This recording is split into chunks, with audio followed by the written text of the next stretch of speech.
Greetings, fellow slinging agents in the wild. It's your trusted handler, Brian, coming at you from the digital rage room. Well, Gaslight Disavowed is underway, and I hope you are all enjoying it as much as we did while recording it. But before we continue with the fun, we got the shout-outs. First, I want to welcome our newest YouTube subscriber, Rafael Morellis. Welcome to the show. I hope you're enjoying our current season, but don't forget to check out our backlog. We got quite a few seasons to listen to, and I'm sure there's something out there to your liking. Moving on to the comments, we have Of Steam, Steel, and Murder, who commented on our Deep Waters Disavowed Episode 1. I'm loving these Disavowed sessions. Your homebrews are top-notch, as is the roleplay. Cracks beer. Cheers. Thank you, SSM. That is just what I want to hear. You know, I take pride in my homebrew material. Sometimes it'll take me a few weeks to tweak it to my liking, and then I hope that the hardslingers will like it while playing it. Then I hope all of you will like it while listening to it. And it's kind of scary, you know, putting something like that out there that you're not sure people are going to enjoy. So when I get comments like these, it really charges me up to stay the course. Thank you. And finally, we have from good friend of the show, James Wachter, who says, in regards to Deep Waters Disavowed Episode 1, another amazing episode, guys. Thank you so much. No, James, as always, thank you. And thank all of you, fellow slinging agents of the wild. You know, as a side note, I've been thinking about possibly having a Q&A session via Zoom or YouTube or something like that. So let me know if you guys would like to join myself and a few of the hardslingers for something along that venue. Alright, enough is enough. Let's warm up our dice and top off our glass as Roll the Hard 20 presents Gaslight Disavowed Episode 2. Enjoy.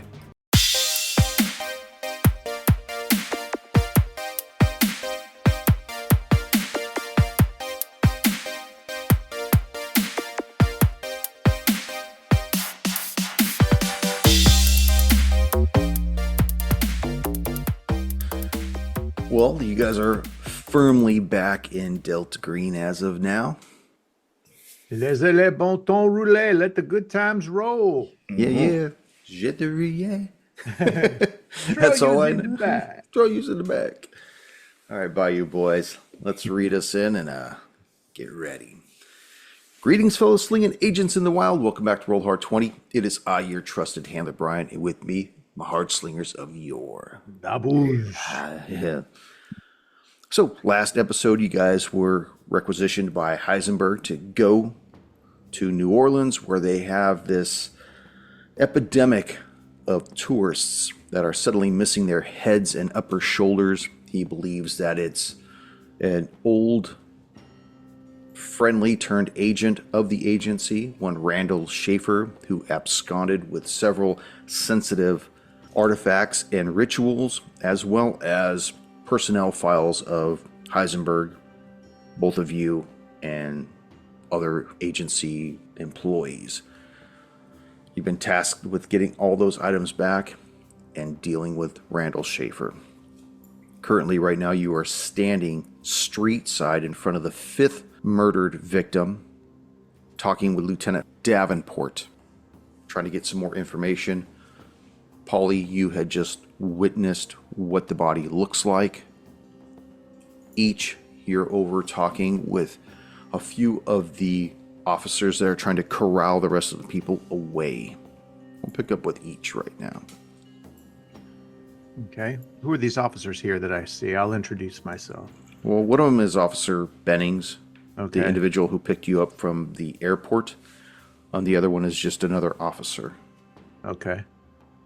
I'll introduce myself to the other officer.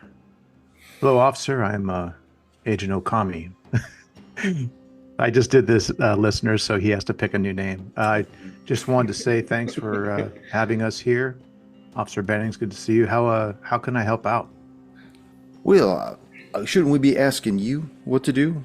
Agent, I mean, you just tell us what you need us to do. Right now, we're currently on security duty to make sure that everybody kind of stays back, but we're also told to kind of keep an eye on some of the looky-loos that maybe somebody that knows more than what they're letting on might be here in the crowd. That's what we're doing right now. This is your home turf, and I'm here to help out however I can. You guys know these streets. Is there anything that maybe that we could be missing? Like what's your gut instinct on these? Is this the fifth one I've heard? And catch me up as much as you can, but what do you think is going on here? I'm just trying to catch up right now. I don't know, Agent. We seen some of the video from one of the deaths. This man was walking with his woman behind in the background, and he just exploded in crimson. There looked like some kind of a video malfunction, but I don't know. Maybe that might have been somebody rushing them and attacking them. We're kind of thinking that maybe somebody with a samurai sword or something is going in and cutting these people up, and we can't really be certain. I don't know if something like a samurai sword, did you say? I don't know if something like that could do what happened to these victims. I mean, unless the victims have been deceased in different ways. Have they all been the same? Yeah, they all look the same. We're thinking that maybe it's somebody highly skilled with a sword, maybe Asian descent, slick back, black hair. Half Asian? Who's Phasian?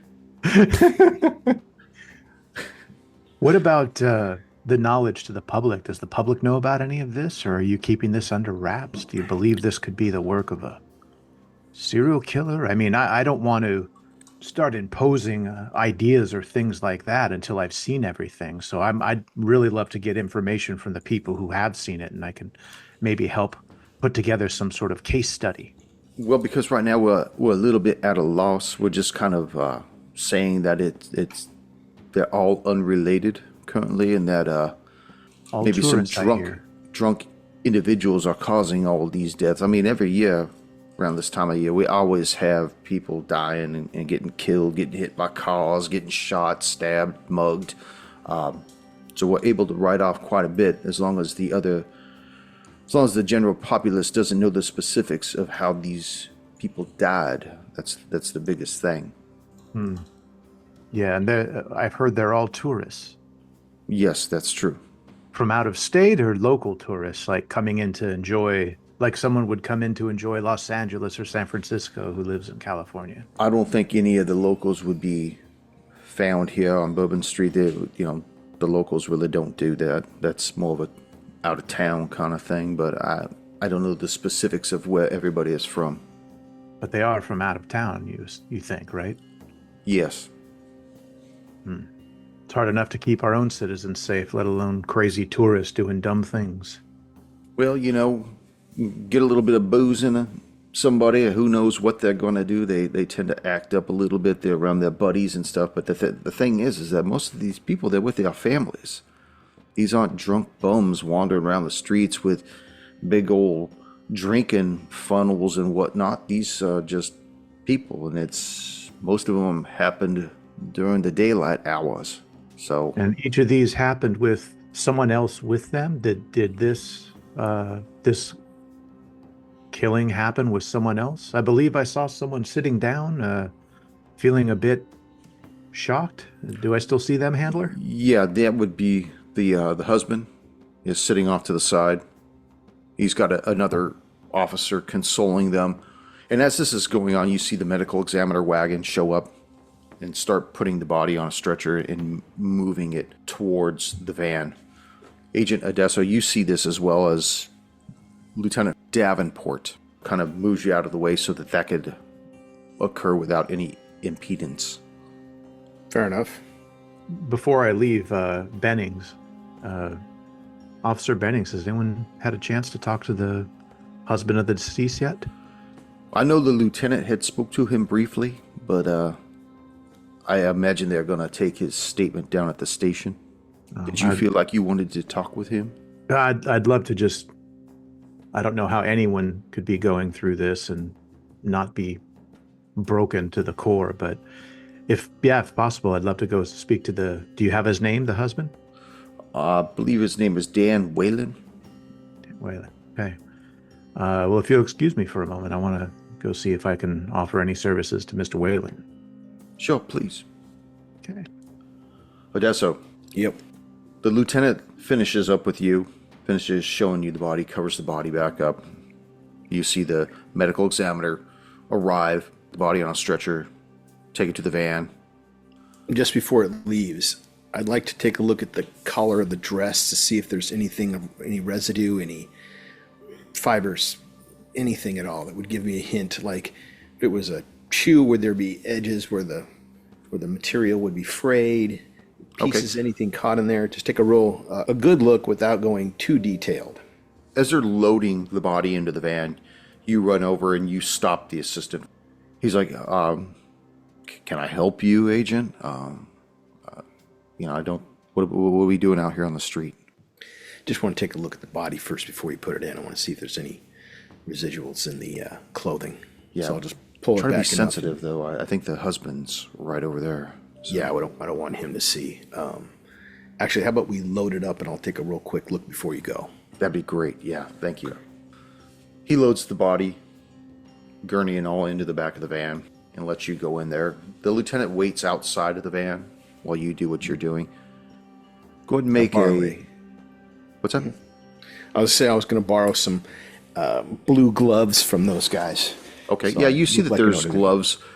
There's a box of gloves along one of the paneling inside the van, as well as bags and other stuff that would help maintain the integrity of a crime scene and the body that they would load. So, Gotcha. Okay, what do I got to make? I think it's supposed to be more along the lines of what'd you have in mind? go ahead and give me a victimology roll. Okay, 11. 11. Critical success. All right. Tell me what you're looking for on this. Since it looks like the body was chopped or sawed or cut in half with something, I'm looking for any residual machine marks, tool marks, claw marks, anything left in the frayed clothing, because it went through her clothes too. So I'm taking an examination of the clothing around where the cut was, see if there's anything left over, fibers, materials, anything. You don't see anything in the clothing, and it's hideous to look at. Mm-hmm. You see how the skin has just been completely pierced. Like I said, it looks as though something came together from the left and right sides and met in the middle, grinding bones, the rib cage and whatnot. But one of the things you do notice is that there appears to be something in one of the ribs. It looks almost like bone material or something similar to it, but it's a dingy yellow. Grab some tweezers in the bag, and I pull that particular portion out, drop it in the bag. As you're looking at it in the bag, it looks like some kind of a shard of calcium. Tooth, claw. Possibly. Mm-hmm. It's about a half-inch long, jagged, maybe at its most, maybe 5 millimeters in diameter at its fattest portion. But it comes to a real fine point. Wow, good successful roll. I want to make a roll here myself. Mm-hmm. Got it. All right, I'll put it in the bag and then label the bag, and then I'll show it to the lieutenant. A little bit odd. Looks like a tooth. Could be. We'll do a forensic examination of it, but something's here. Something strange. I noticed you put something in the bag there. No, I didn't want to try to hide it from him. Oh, okay, because he made an observation check. He was telling him. Yeah. Yeah. So he's like, okay. No, I pulled that out there and I showed him, like, hey, this is part of your case. Because here's the deal. I don't have any forensics lab to give this to. Oh, good one, Tone. So it's like, I can't send it back to the lab. They don't know who I am. So I'll be open and notorious and say, why don't you have your forensics labs do this? You know, like you said, it's your case. Let's share the credit here. So here you go. Did you give him the tooth? I gave him the tooth. Thank you, Agent. I appreciate your transparency. You know, you are with those other 4 agents, or you're not?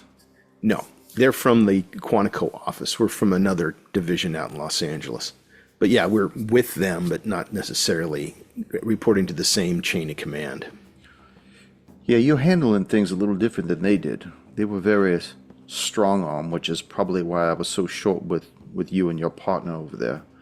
What have they been doing, if you We're don't just mind friends. asking? You're not seeing anybody else, but you're not exclusive. Well, they were very adamant that I turn over all my files that I had regarding any suspects that might be on my radar. Have you done that? No, not yet. I told them the same thing I told you, that I didn't have any suspects. And honestly, I don't. But I'd be damned if I was going to give them over everything that I had. I mean, we got to try to come up with something on our own here. We're not backwater buffoons. No, I understand. That's why I'm going to be completely open and honest with you. This is something that you should put into your file and have it tested. That'll really help with Chief. I mean, he's been blowing up my phone like crazy. No, I understand. You didn't ask for our help, but we're here to render it. So let me be open and honest, and do me a favor, have a DNA check on this, because and when you do get the results, I'd be very, very, very close-chested with that.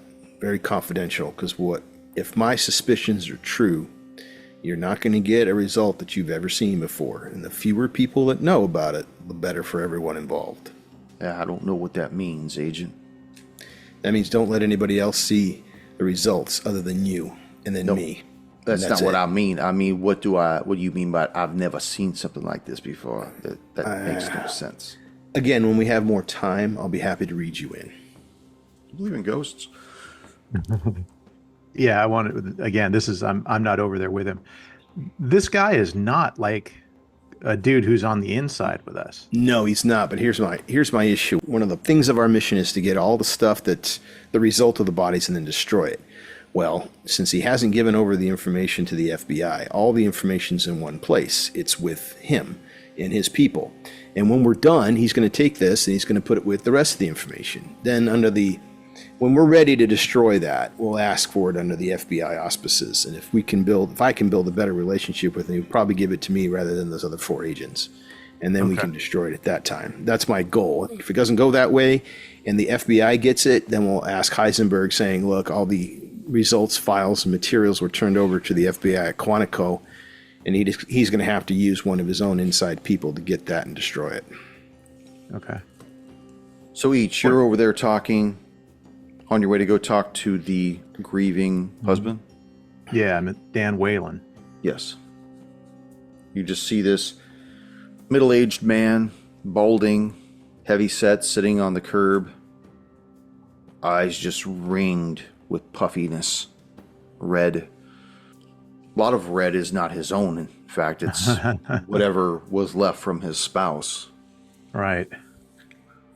Okay, I'll go over and introduce myself. Mr. Whalen, do you have a moment to talk, please?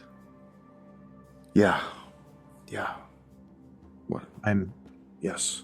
I am Agent Okami. I'm here to help, and I realize you probably have already talked to Lieutenant Davenport, maybe some other officers, but I would really like to know what you saw, what happened, and tell me anything, even if it sounds crazy. I'm specifically here to help solve this case, and I'm willing to do and listen to whatever you have to say. Anything could help with this. My wife and I, we were just walking down the street here on vacation from out of state, and we were just talking about what we were going to do tomorrow when we leave town, and all of a sudden she just wasn't there anymore. I was holding on to a hand that was attached to an arm that wasn't attached to anything. I looked, and it's like one moment I was looking at her face, and the next moment I wasn't. She wasn't even there. It took seconds for me to realize. It wasn't until I heard other people screaming around me that I realized that she was gone. This may sound odd, but where were you two before you came here? Where did you come from? We went to the ice cream store, bought an ice cream, looked at some jewelry. We saw there was like a fortune teller guy or whatever on the side of the street. She thought it'd be fun to do that. She's kind of into that new age shit. You remember which ice cream store and which jewelry and where the fortune teller were? Well, I'd love to follow up at each of these places. yeah, the ice cream store was Cold Front. The jewelry store was Voodoo You Do Well. And I don't know, there's just it's like a street guy, you know how they have those people in Vegas too that sit along and they do the card tricks and you watch them, like a street performer. And we just sat in there, yeah. Yeah, what about, so the other places are stores. This one you said was like a street person. Where was this located? Well, this is like about an hour before it happened, because after we went to the jewelry store, we went and had a lunch. Some crawdads over at Who's Your Crawdaddy. And then I'm not laughing at him, I'm laughing at the handler. So that's out of game. And then we had just exited the restaurant, and then it happened, but it wasn't him. Well, I don't want to leave anything unfollowed up, though. So we'll check with the ice cream store and jewelry store. But what about this other person? The other places have an established brick and mortar place. You said this person wasn't at a store. Where was he located? No, he was on the corner of up there by. No, where was it? Yeah, it was down by near Dumaine Street, just a few blocks down Bourbon Street. And what did this fortune teller look like? Was it a male? Was it a female? Did you get a name? Yeah, it was an African American male. Went by the name Doc Doll Doc, Doctor. I'd be the doctor, something like that. And was this fortune tell was it free? Did you have to pay him money? Like, what did he ask for? It was like $15 or something like that, and we gave him a tip of $5. He Did he give you a little card or anything? Any kind of, like when you go to the amusement park and you talk to Esmeralda and she gives you a little card with your fortune? Was there anything like that? No, it was all verbal. He had. What did he say? Well, he started. Here's the thing: is he started talking about our past and where we came from, and it was all vague and whatnot. And then he started saying that he saw a darkness, a cloud in our future, and that demise was imminent. And he started getting really dark with what he was talking about death and whatnot. And I just, at that point, I told Elaine, I'm like, we got to go. I just paid him, and it's like he wouldn't take the money. He was just kind of cross-legged on the floor, on the sidewalk. His eyes were rolled up and he's sweating, and he wouldn't let Elaine's hand go. And he kept saying, "The darkness is upon you. You will find an end," or something like that soon. I don't know. And kept talking about a great hunger. The hunger feeds you, the hunger eats you, or something like that. You'll satiate the hunger is what it was. Okay. Well, we're working with we, meaning my fellow agent, we're working with the local law enforcement. You talk to the lieutenant. If you remember anything else, please call in. And specifically, you can ask for me, and I will talk to you. There is something strange. I don't know. I thought maybe I was having an aneurysm or something. I don't know. It seemed really strange, but for the briefest, you know how you get those eye floaters in your eyes? Yeah. My left hand was holding her right hand, And for the briefest of moments, it's like there was a strip of blackness to my left, in my peripheral. And I even looked at it. It was just like there was nothing there. It was just blackness. And it took a moment, and I looked away thinking that maybe it was stress related or something. And the next thing I know, everybody around me is screaming. And that's when everything kind of unfolded. Black shape to the left. Okay. It was weird. I don't know. Look, And it was gone after that? Yeah, when I look back, it was gone. The only thing I could think is, like, I know stress can make your vision sour, and I've been under a lot of stress. That's why we took the vacation, and we're gonna go back tomorrow. She and I were gonna go back home, and we got a dinner date with our children. So she's gonna be ready to go, right? She's gonna be fine.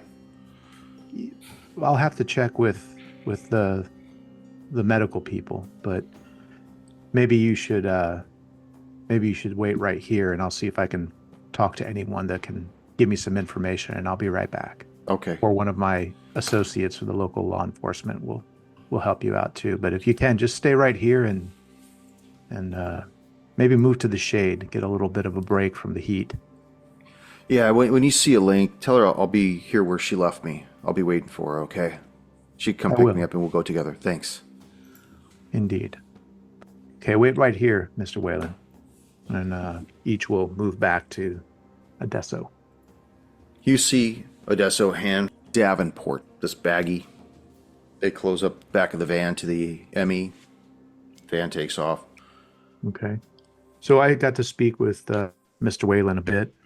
I know you probably had some of your officers and yourself talk with him. When you rolled up, that's who I was talking to. Yes. Yeah, he I think he's had a bit of a break because he had asked me to tell Elaine that he's waiting where she left him. So I think maybe you should have some of your medical people take him in and give him some care. That's a tall order to get her to come back. Yeah. Okay.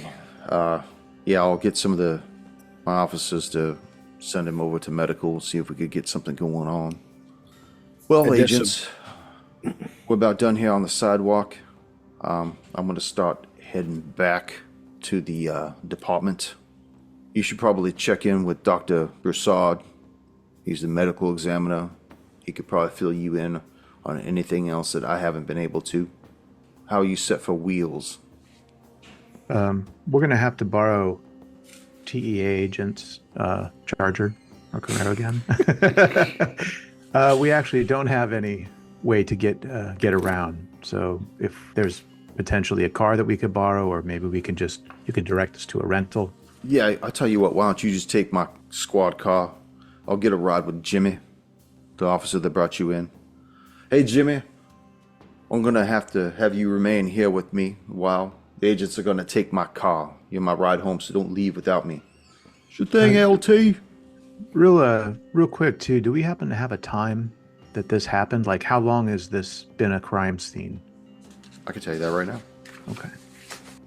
It occurred about 1:25 in the afternoon. Current time right now is 3:15. Okay. Well, thank you for the use of your vehicle, and Agent Adesso, if you have a moment, I'd like to speak with you. Absolutely. All right. Each you go first. Okay, so I'll walk over a little bit of a way so I know that we're at least out of earshot and say, so I spoke with the victim's husband, and apparently about an hour or so before the event happened, they had done the usual tourist thing. They went and had ice cream, they went to the jeweler, and then saw a street fortune teller, Doc Doll, something like that, he said, which sounds an awful lot like our Doc Rondall. And so apparently this is another thing. I did find out the location. I don't know if the person is still there, but it may behoove us to go check that location somewhere at the corner or the area of Domain and Bourbon, I believe it was. And who knows, maybe there's some sort of cameras at stores around we could check or ask about and find out where this person might be going next. Real quick, handler, does that move further up the map of the victims? Where the doc was at, or where the latest victim was at? Where the victim was and where the doc is at. I'm just looking at the map. So the one before, that's the map of the dots are the victims, right? Right. You guys are currently between the two dots that are to the northern portion of Bourbon Street, where the fifth body was found, which is where you're standing at now. Where this individual said that he saw this street fortune cookie dude is down by Dumaine Street, which is further south down Bourbon Street. I think the dude's just walking up and down the street. And that's because it all is in a straight line. At least that's what I'm seeing here. But they're all going somewhere is what potentially could be. Yeah, I see it. Look at the upper part of the picture. It's like in the upper right, you'll see where it says Bourbon. Yeah, it's by the R bar and Royal Street. Yeah, if you go down Bourbon, it's going to go at a 45-degree angle. Dumaine, I see it now. Yeah. Okay. That's where they found him. Right now, you are currently between Barracks Street and Ursuline Avenue, and the newest body would be between those two. Okay. Well, I'd love to find out from whoever knows if those bodies are progressively moving farther and farther down Bourbon Street towards maybe a final location we could plot out. Closest to where wherever he's hanging out. Well, let me just give you the brief on what I was talking about, or what I just did. I pulled a tooth or something, tooth, fang, something, out of the body of the victim, and I gave it to the lieutenant so he can go and run some DNA tests on it. From what I understand, the other team of FBI agents has demanded all their files and anything that's a result of their investigation, which the lieutenant has not yet turned over. My thought is we'll be able to get it all from him when we're ready, because one of our mission points is to destroy it all. So we've got a few minutes, but this looks at first blush to be that Randall is summoning something from beyond the veil that comes in and then, for lack of a better term, bites off the heads of its victims. And what he's using to key these people into what lies beyond is still not known. How he does it, not known, but obviously there's something. I'm getting the sense that this is completely random. These people just are all happen to walk by him, and then he talks to them, and then now they're the subject of this problem, or the target of his aggression. But there doesn't seem to be anything unifying between all of them yet.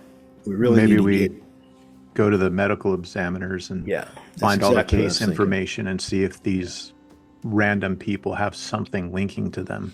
Yeah, they all signed up for the same vacation package, or they all signed up for, the same tour bus line or something. Right. It seems pretty random right now. He's just. What did you get from the victim's husband? Did he say anything about if you hear anything when it happened, anything of use? Yes, he said after the fortune of typical doomsaying, dark clouds, demise, great hunger, satiate the hunger, he did say he saw a black shape in the peripheral of his vision. Said similar to like the floaters that we see in our eyeballs. He saw something come in and then it was gone. But obviously, if we have a tooth of sorts, and it looks like a giant bite mark of sorts, this black shape is with it. It's not just a trick of his eye. It's the doom of his wife, and he's broken. So they're gonna hopefully take care of him, but he's unfortunately waiting for his wife to return so they can go back home tomorrow. Got it. Ryder, if I wanted to make a roll based upon the lore and such that I know, being a guy who's been doing this for so long, what would it be? Would it be the intuition roll again? In what regard? Tell me how you want what the monster is? Yeah, what the monster is, how it's summoned. If I've come across anything in any of our previous writings where it's like, oh man, hey, this sounds like the great jaw from beyond, or the great fanged wonder of 1,000 mouths, or if I'd come across anything like that. I'm just trying to look for anything that might clue us into how he's doing it, what materials he may need, and why there seems to be a regular 1 hour between contact and then death. maybe anything I could use so that we could predict what he's going to be doing next. I mean, because I know he speaks Aklo, so he's been reading stuff. And the stuff he read, you know, obviously people are reading, they're not reading a primer on how to do Aklo, ABCs with Aklo, or, you know, Dick and Jane run. There's probably not anything like that. It's probably been materials relating to what may be important to somebody who's writing in that language. So maybe came across. Okay, Dessa, go ahead and give me a demonology roll to let me know if you know anything about unearthly entities that may be doing this damage. Okay. 33. Oh, another success. Yeah. This harkens back to something you may have read about while going through your scholastic endeavors of entities that have the ability to span dimensions, allowing it to blip in and out, blip in and out. Other than that, you'd just be grasping at straws. Got it. I'll let each know that. Well, it sounds as if not only can it blip in and out, but now it's turning to corporeal form. It's leaving things. It's leaving a tooth. My guess is it's being targeted. Schaefer's targeting these guys. He's figured out a way to get this entity to target something particular rather than just simply. I don't remember. Why is he targeting enough about random people from out of state? These are all tourists, from what I can understand. I have to look at the files, but yeah, why would they just be? There has to be something that's, like you said, it's not just a random thing. It could be we've dealt with this crazy before, but my human mind wants there to be a reason for all pattern, these random things linked together. Right. Okay, so our next stop should be the ME. I agree. Okay. We'll go back to the lieutenant and say we'd like, or actually, who's with us that we can talk to to ask directions for the ME? You could ask the lieutenant. Yeah. He could just give you the address and you guys could GPS that shit if you want to. Let's do that. Lieutenant, appreciate your help. We'd like to take a look at the ME's files and records on these last 4 deaths. We're going to try to discern a pattern. And of course, anything I figure out, I'll let you know. Well, that sounds very nice of you, Agent. Thank you. But where is the ME located? He gives you the address. It says you can't miss it. It's the old gymnasium of the high school that closed shortly after Hurricane Rita. They repurposed it. He gives you the address and allows you to punch that into your cell phone, and he goes back to talking to Officer Bennings. Got it. All right, let's go each. I'm ready. Take the handy-dandy patrol car, and then we leave. I want to call Heisenberg. Very good. Whip out the phone and call Heisenberg. Odesso. Yeah, got an update for you and a complication. Looks like we're dealing with a trans-dimensional entity that's biting and killing people that somehow Dr. Schaefer's able to control to the point that he can target certain individuals. Not sure why he's choosing who he's choosing. But the wrinkle is there are 4 other FBI agents from Quantico here. What? Yes, that's all we know. And we, of course, have been doing our best to avoid them. But there are 4 other FBI agents here. Okay, but they're not the mission. Okay? I understand it, and I don't want to be insensitive to what they're doing there. But they are not the mission. Randall Schaefer is. I believe what Odesso is saying is, are these our men or are these real FBI? I would love to have the information to that, but unless I knew the agents' names, I wouldn't be able to cross-reference that. I could try to do a little snooping around on my end just to see if anybody's been dispatched down there, but the only way I could do that is if they were actual agents. As far as the agency is concerned, if we dispatched anybody down there, I wouldn't know. I don't know who their handler is. Well, this is, they seem to be real FBI agents because they were very ham-handed with the local law enforcement. The first thing they did was show up and demand of our friend Lieutenant all of his files and records, which of course he bridled at and refused to turn over, but I'm developing a good relationship with him. Of note, I was able to extract from the victim something that could be a tooth, fang, I don't know what it was, but definitely not of this earth, is my instinct on it. And I turned it over to him. My hope is that once we're ready to wrap this all up, we'll be able to get all of the materials, files, and things and destroy it. If nothing else, if it truly goes to the real FBI, well, I'll be hoping that you'll have enough contacts or pull that you can get that dump of data and then dispose of it accordingly. Well, the thing is that you said these guys came on pretty heavy-handed towards the lieutenant. Yes. Yeah, I've heard the same about you, Adesso. That doesn't make you an FBI agent. Yeah, there's a Not trying to split hairs or anything, dependent. but... Anyways, getting back to what each had asked me about earlier. It's looking like there might be a few caches close to you. I'm currently trying to check in to see which ones are still viable, if at any.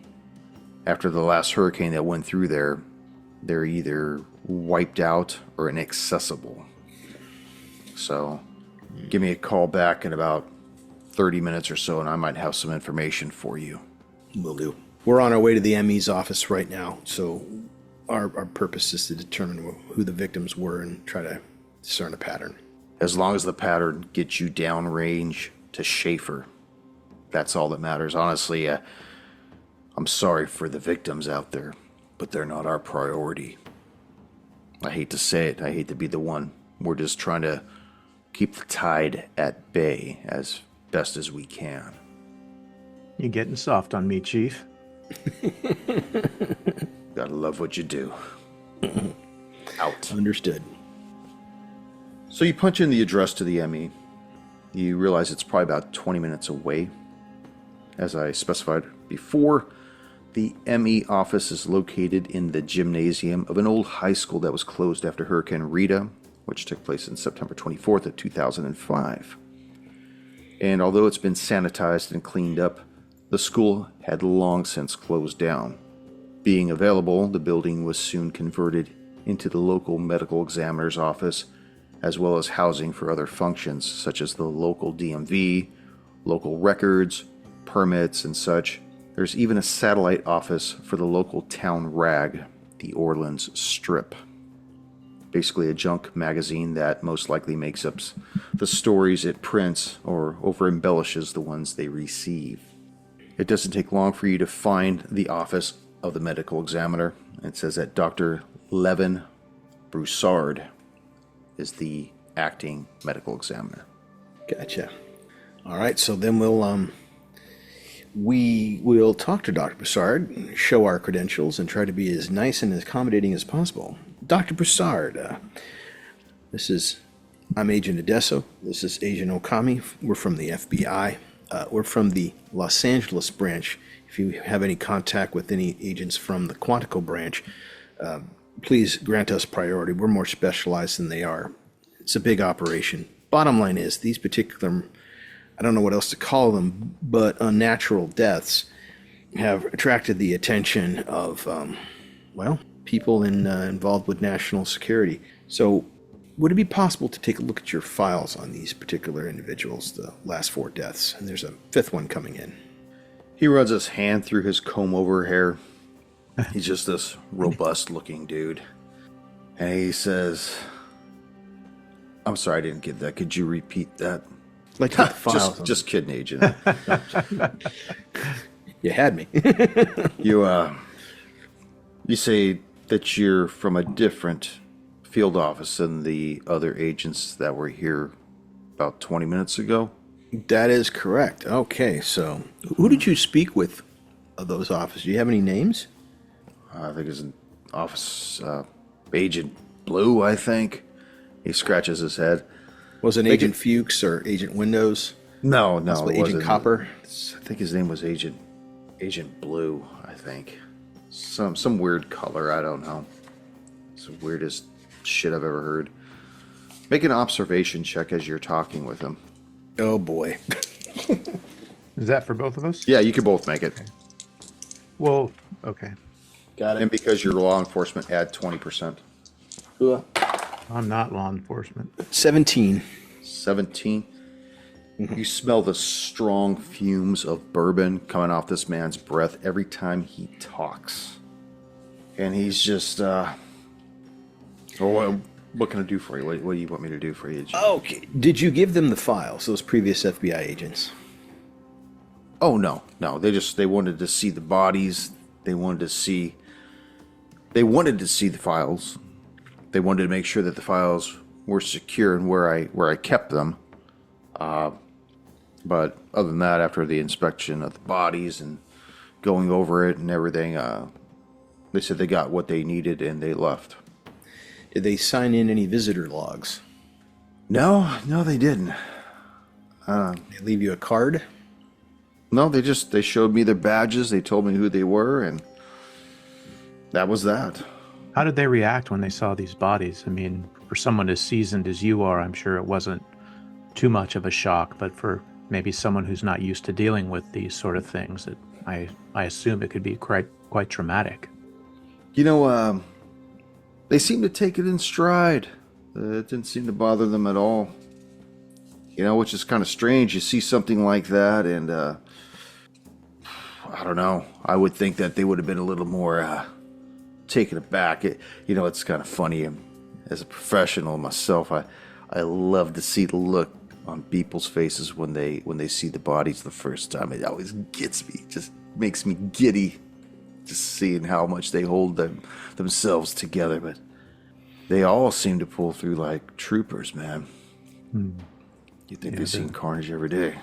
Yeah, well, those Quantico boys are pretty strict. I don't know if you've noticed, they probably were a little bit brusque with you.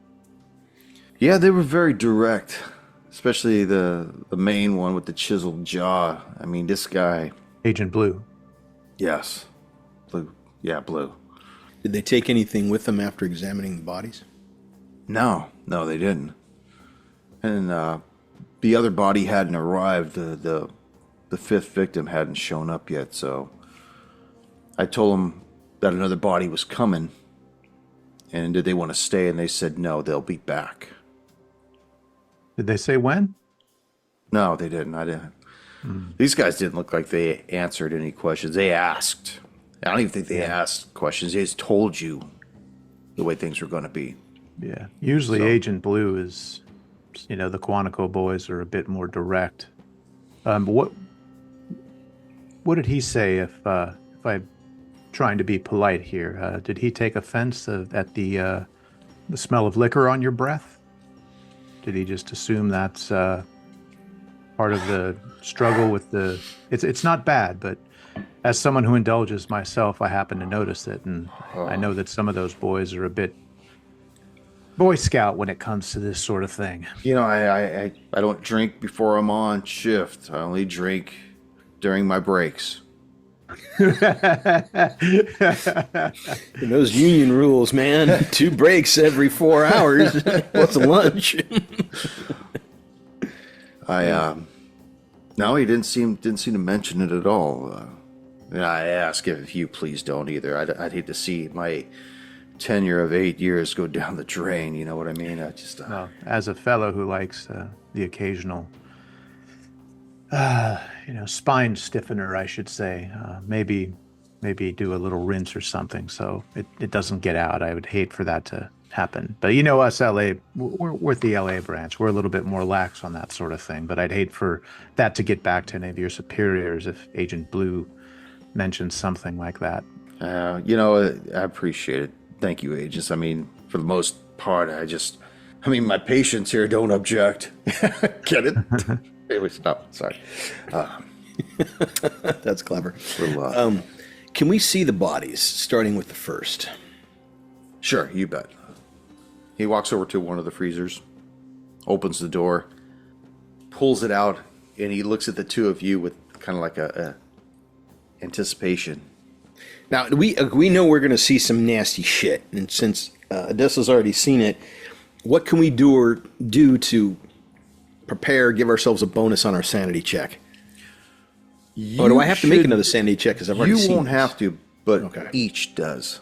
Got Each it. is as he rolls this table out, you see this shredded up body, very similar to the one that Odessa saw, gouged up from the shoulders up.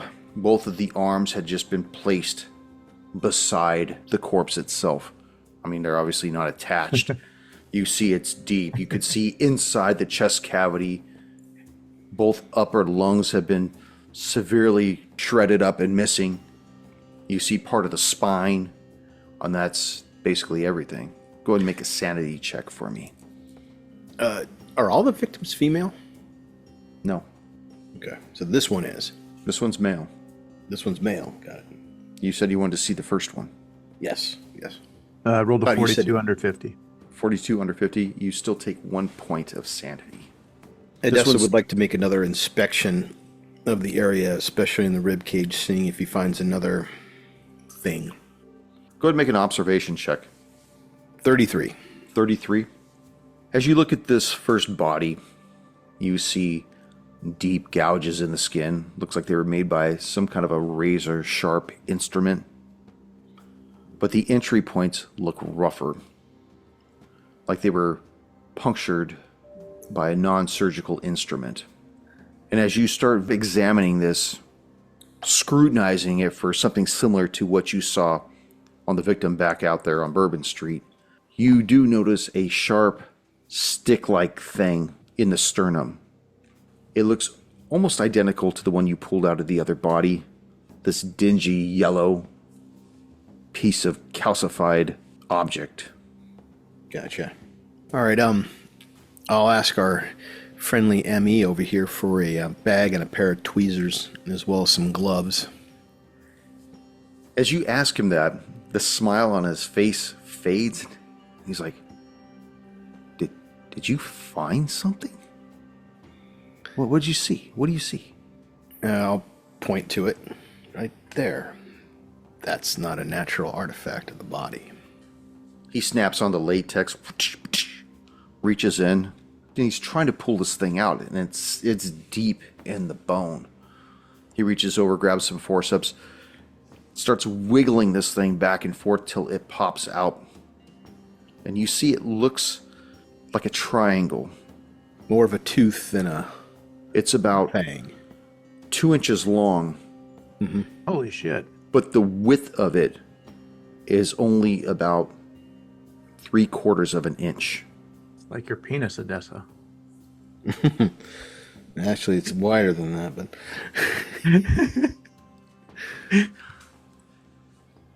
He's like, what the hell? And he hands it to you. place it in a bag. Let's check the other bodies. Wheels out the second one. Give me a luck roll. Luck roll. Is that on a D20? It is. Okay. Hard 20. Oh, the Hard 20, baby. Good lord. Yeah. You find another such one buried in the spine. And I'll tell the ME, let's check them all out. Were you on break and then came in and examined these? How are you missing something like this, Doctor? Well, I mean, they're just saying, I just fill out the cause of death. I mean, severe laceration of the upper torso, and obviously anytime you're missing your head, that's probably going to cause death. Yeah, I was just, from what the lieutenant told me, I thought it was pretty cut and dry. I mean, they were saying that it was somebody running around with a sword or something. I was looking for some kind of wounds. I wasn't looking for teeth. Do these look like sword attacks to you? And I'm not trying to be facetious. I'm asking you, do these look like any sort of edged weapon attack that you've ever seen? I've seen some pretty messed up knife attacks, edged weapon attacks in my time. You'd be surprised what a dull weapon can do. Are you even familiar with edged weapons? Have you ever seen what an edged weapon can do to a human being? I've seen a couple, but I've never seen it stick teeth in their spines. Listen, I'm a purple belt, and I know, I've seen what these things can do to dummies and wooden things.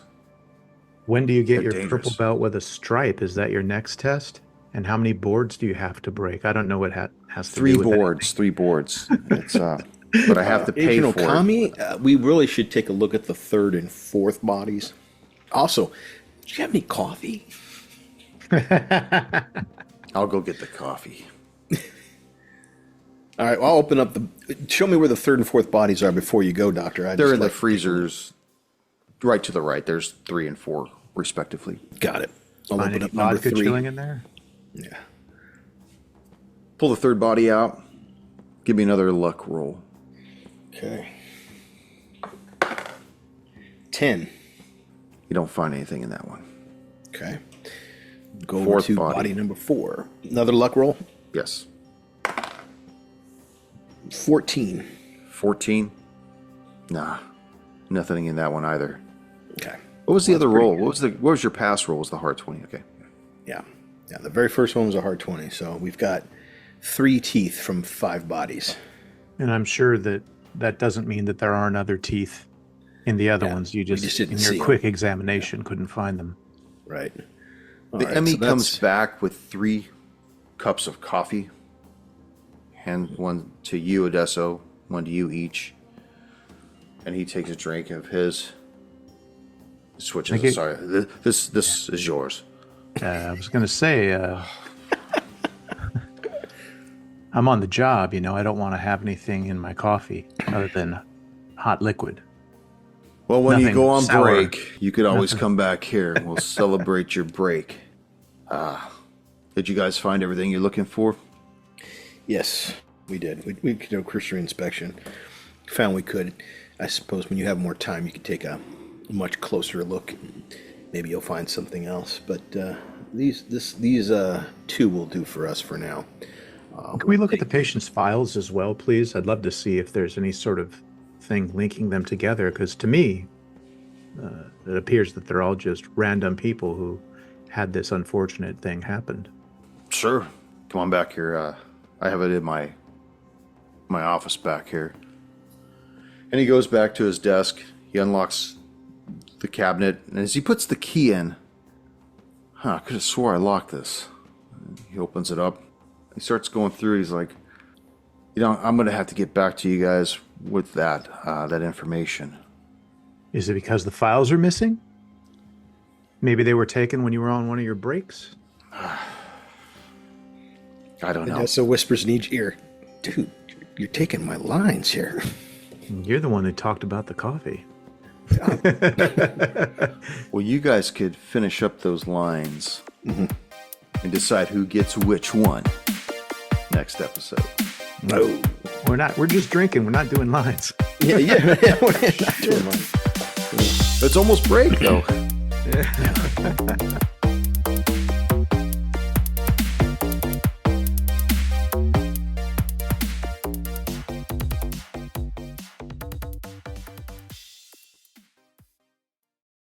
Outside of game for a minute, Ryder, if I wanted to make a roll based upon the lore and such that I know, being a guy who's been doing this for so long, what would it be? Would it be the intuition roll again? In what regard? Tell me how you want What the monster is? Yeah, what the monster is, how it's summoned. If I've come across anything in any of our previous writings where it's like, oh man, hey, this sounds like the great jaw from beyond, or, the great fanged wonder of 1,000 mouths, or, if I'd come across anything like that. I'm just trying to look for anything that might clue us into how he's doing it, what materials he may need, and why there seems to be a regular 1 hour between contact and then death. Maybe anything I could use so that we could predict what he's going to be doing next. Yeah, I'm trying to think what we could use, because I know that unnatural is a skill that nobody has a percentage in. Nobody can make that roll. Right. The only thing you could probably do is make it. It's like a history check or something, but it's really not a history. No, it's not. I almost want to say occult, but even that would be. I wish they had something like demonology. We're gonna have to add that something in like there. that. We're gonna Maybe we could adding do that. Something. I mean, because I know he speaks Aklo, so he's been reading stuff. And the stuff he read, obviously people are reading. They're not reading a primer on how to do Aklo, ABCs with Aklo, or Dick and Jane run. There's probably not anything like that. It's probably been materials relating to what may be important to somebody who's writing in that language. So maybe he came across. Okay, here's what I'm going to do then. We're gonna append this right now. Give me a How did we come up with our statistics? It was roll, what was it, 3d6? How did we come up with the original score? Well, these were pre-generated. Yeah. I didn't alter mine at all. I just got them from the book. Okay, well, I wanted to add, power, intelligence. Do intelligence, okay. Whatever your intelligence is, Yep. what's the We rolled times for our 5? instinct. What's it? No, intelligence times Yeah. 5. 90. Okay, 90. Wow, that's really Yeah. high. Edesso had an 18 intelligence. That's why he went into military intelligence. So yeah, that's his forte. Okay. I mean, this should be something obscure. This may have been something Yeah, that he I'm gonna read. and do just, something like, right sticks. now. We're gonna add this in there right now. It's gonna be called demonology. I'll ask you to do a demonology, which is based off our intelligence stat. Okay, so take your score. What is it? You said it's 90. Yes. Divide that by 5. What is that? 5 goes into 9 one time, leaving 40. So that's 18. 18. Okay, multiply 18 times 3. Yeah. You're asking a lawyer to do math? Come on, man. It's just like, what, 54 or something like that? 18 Well, I times want to know 3, specifically. 54. Way to go, Sammy. Yeah. Well, it's it's 54. like times it by 20 and then minus 2 for each. Okay. You know what I mean? Okay, Yeah. so your score would be 54. Okay, so hold on a second. Thank you for joining us once again on Roll the Hard 20 podcast. Remember, you can find us and subscribe to the show on Apple Podcasts, Google Podcasts, Spotify, Pandora Radio, iHeart Radio, Amazon Podcasts, and Audible. And if you like what you're listening to, be sure to leave us that 5-star rating and review. Don't forget about our YouTube channel at Roll the Hard 20. So if you're into watching and you want to help support this show, then head on over and hit that subscribe button. It really does help the show out. We can also be found in the wild on Facebook, Instagram, and Twitter, so don't forget to look for us there and check us out.